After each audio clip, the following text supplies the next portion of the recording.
भैया पति पत्नी रथ के दो पहियों के समान होते हैं। अगर रथ का एक भी पहिया डिसबैलेंस हो गया या निकल गया तो पूरा रथ गिर पड़ता है और जिंदगी भी तबाह हो जाती है।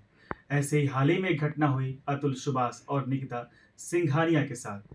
जय हिंद, वॉइस ऑफ यूपी देख रहे हैं आप और मैं आपके साथ मारतंड। 34 वर्षीय आईआईटी पेशेवर अतुल ने बेंगलुरु में जॉब करने के दौरान समस्तीपुर, जो कि बिहार के रहने वाले थे, उन्होंने सुसाइड कर लिया और 1.5 घंटे का बड़ा वीडियो बनाने के साथ साथ 24 पन्ने का उन्होंने सुसाइड नोट लिखा और सारा इल्जाम अपनी पति निकिता सिंघानिया और उनके परिवार के ऊपर लगा दिया। अतुल अपने सुसाइड नोट में लिखते हैं कि 2 साल की लंबी जर्नी और 120 से अधिक तारीखों ने उनको तोड़ करके रख दिया।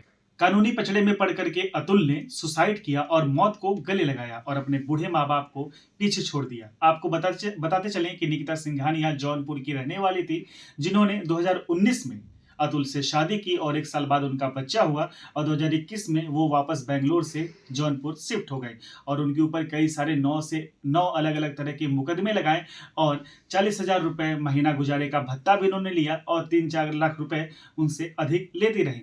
निकिता ने पहले 1 करोड़ की डिमांड की, जिसे बढ़ा करके उसने 3 करोड़ कर दिया। सुसाइड नोट में अतुल अपने लिखते हैं कि जब जज के सामने उन्होंने कहा कि उनको झूठे केसों में फंसाया गया है, तो जज ने कहा, कौन सी बड़ी बात है, ये तुम्हारी पत्नी ही तो है, वो तुम्हें झूठे केस में फंसा भी सकती है। और उन्होंने कहा अतुल ने कि ऐसे कई सारे पुरुष सुसाइड कर लेते हैं, मौत को गले लगा लेते हैं। तो इस पे निकिता ने कहा, कोई बात नहीं, औरों की तरह तुम भी मर सकते हो। अगर तुम मर भी जाओगे तो मैं तुझे नहीं छोड़ूंगी, तुम्हारे परिवार को नहीं छोड़ूंगी, तुम्हारे माँ बाप, तुम्हारे भाई से जबरन पैसा वसूल करूंगी और उन्हें भी फंसाऊंगी। इस पर जज ने ठहाके लगाए।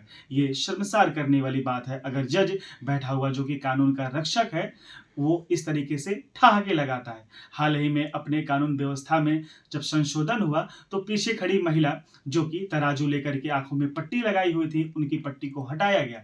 लेकिन क्या आपको लगता है कि अब भी कानून की पट्टी हटी हुई है? सारे कानून केवल महिलाओं के लिए है क्या? महिलाओं के हक के लिए है क्या?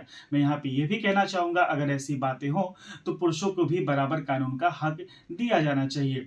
आपको बताते चलें कि अतुल ने अपने सुसाइड नोट में कई सारे मुद्दों का जिक्र किया। उन्होंने आगे लिखा कि मेरी जो अस्थियां हैं वो गंगा में प्रवाहित न किए जाए जब तक उन्हें न्याय नहीं मिलता। अगर न्याय नहीं मिलता तो उनकी अस्थियों को कोर्ट के बाहर एक गटर में बहा दी जाए। और उन्होंने ये भी लिखा कि जो उनका छोटा सा बच्चा है उसे उनके माँ बाप की देखरेख में सौंपा जाए, वो बच्चा निकिता के पास ना रहे।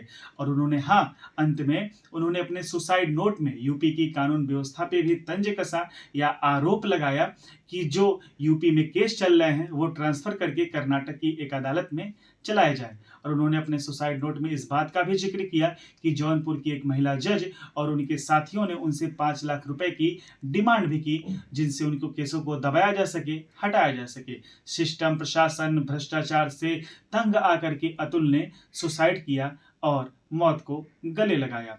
ये घटना पूरे देश को झकझोर के रख देने वाली है। हम आम आदमी क्या ही कर सकते हैं इसमें? हम यही सोचते हैं, कैंडल मार्च लेकर के निकल जाते हैं, 15-20 दिन सोशल मीडिया पोस्ट करते हैं, लेकिन इनसे कुछ होने वाला नहीं है। जो अधिकार महिलाओं के हक के लिए है, प्रताड़ना के लिए है, ऐसे अधिकार पुरुषों के हक के लिए भी बनाने चाहिए, जिससे जो अतुल जैसे लाखों पुरुष जो सुसाइड कर लेते हैं उनको बचाया जा सके।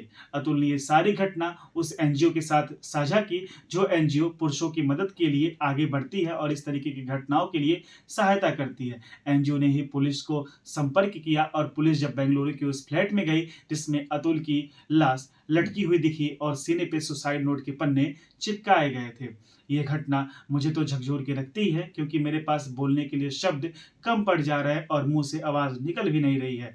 आप देख ही सकते हैं, सुन ही सकते हैं कि आवाजों में, शब्दों में आपको परेशानियां और गला सूखता हुआ दिख रहा है। तो इस पे क्या ही कहा जा सके।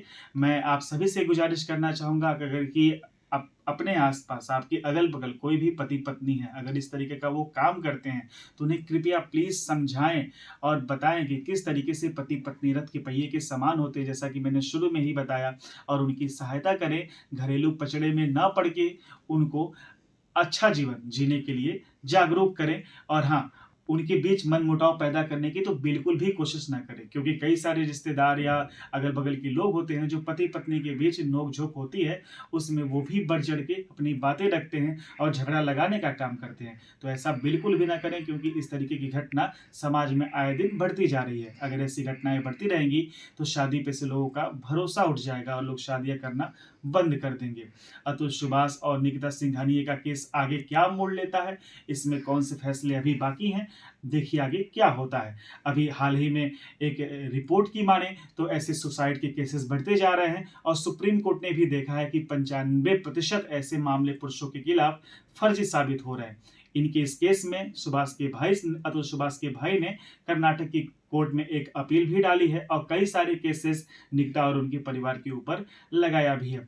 अब कौन इसमें जीतता है, कौन इसमें हारता है, केस अगला रुख क्या लेता है, अगला मोड़ क्या लेता है, ये देखने वाली बात है। तब तक के लिए मुझे वीडियो को देखते रहें और वॉइस ऑफ यूपी को सब्सक्राइब करें, बेल आइकन जरूर प्रेस करें, जैसे वीडियो की पहली नोटिफिकेशन आपके पास पहुंचे। जय हिंद।